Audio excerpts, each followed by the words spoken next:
Hey everybody, welcome back to Cherry Hill Farms. I have got some great news. I was just walking along a field that I'm fixing to open up. We've got about 10 acres left to cut here on this farm of soybeans, and all the fields that I have started thus far are finished. So I've got to open up a new field this afternoon, and I was just walking by it on my way to get the combine from where I left it, and picked up a whole handful of soybean pods. And I was walking along shelling them out, and you'll notice there's no purple beans in there. Well, there's one, but that's pretty good compared to what we have had. So I am excited and hopeful that we are going to get into a lot better quality beans in this new field. And also another thing I'm excited about, like jawbreakers. That's what we've been looking for. That means they're dry. If they feel like a jelly bean in your mouth, they are wet. So these beans are good and dry. I'm gonna go over the combine right quick, check a few things, and we're gonna be ready to roll.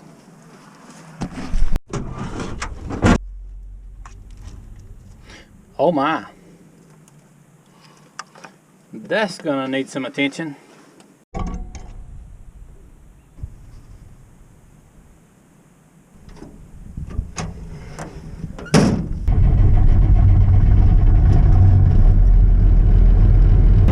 Now this is gonna be a tight squeeze right here.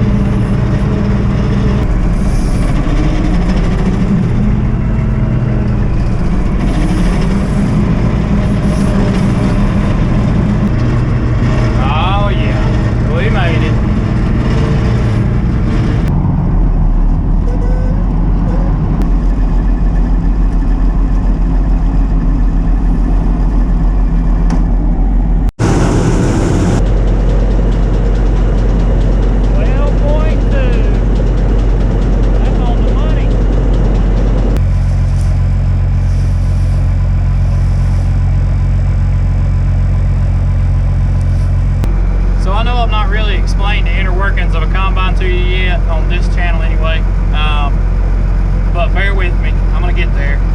So I've got this theory that a lot of my split beans are coming from the combine running them through the re-thresher. Now the ground is clean behind the combine, but check this out. This is my top sieve. This is where the final cleaning of the grain takes place. Look at all those soybeans laying on top of that sieve. That means if they're laying up there, they're not falling through it. They're supposed to fall through it, the trash is just not. So, if they don't fall through it, they come to this back sieve right here. And they fall through here, which is where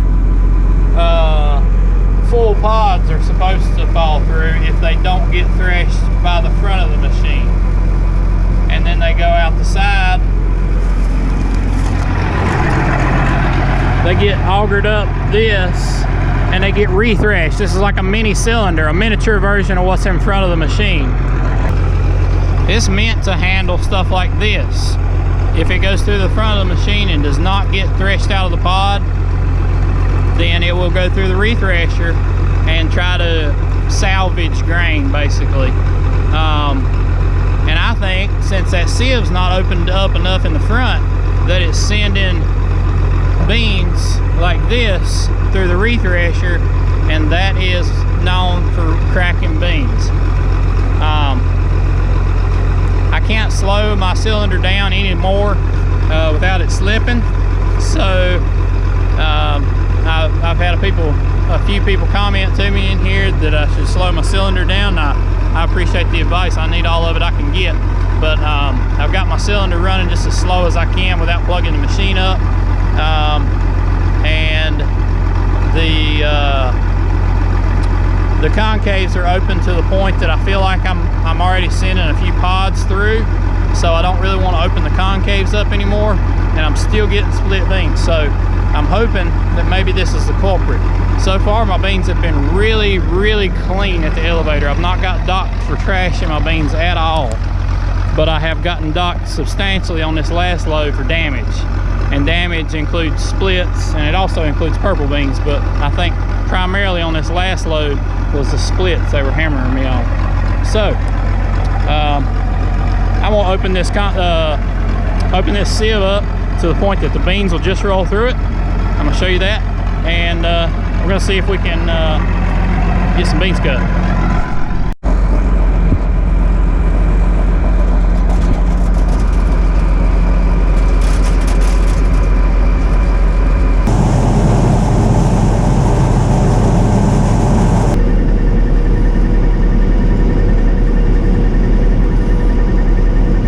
Got a series of things that have just transpired here.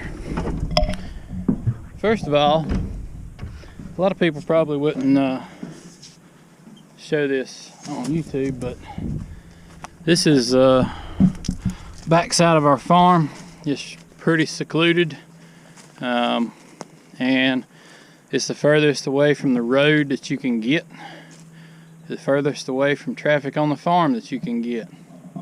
And I'm all about, I despise seeing weeds in my fields. I'm all about keeping my fields clean. I'm also all about results, not excuses. But I will tell you what caused this, and it might not be what you think. You'll notice two things: that the weeds are tall, and in places where the weeds are the worst, the beans are short. And that's kind of like, well, duh, you let the weeds get out of hand so the beans couldn't grow. Well, sort of. What actually caused this is deer. There's nothing, this is an excellent place for deer to hide and chow on soybeans, which is one of their favorite meals. And I love young tender soybeans and young tender strawberry plants, but unfortunately pretty much the only option to prevent this to any extent at all is to get out here, get a permit, and get out here and shoot them in the spring and early summer when they're mowing the beans. But anyway, I got in these weeds up there where the combine's at really bad, and I'm not even sure what these things are called, but they are tough little weed. But stopped the sickle up, and really strange, normally the belt will jump off the sickle. It jumped off this time, but it's I think it's supposed to be connected right there. So I've got to go to town and get a belt, and when I get back it's gonna be dark. So I guess this is gonna be the end of this video for now. But anyway, I appreciate you watching, and I will see you next time.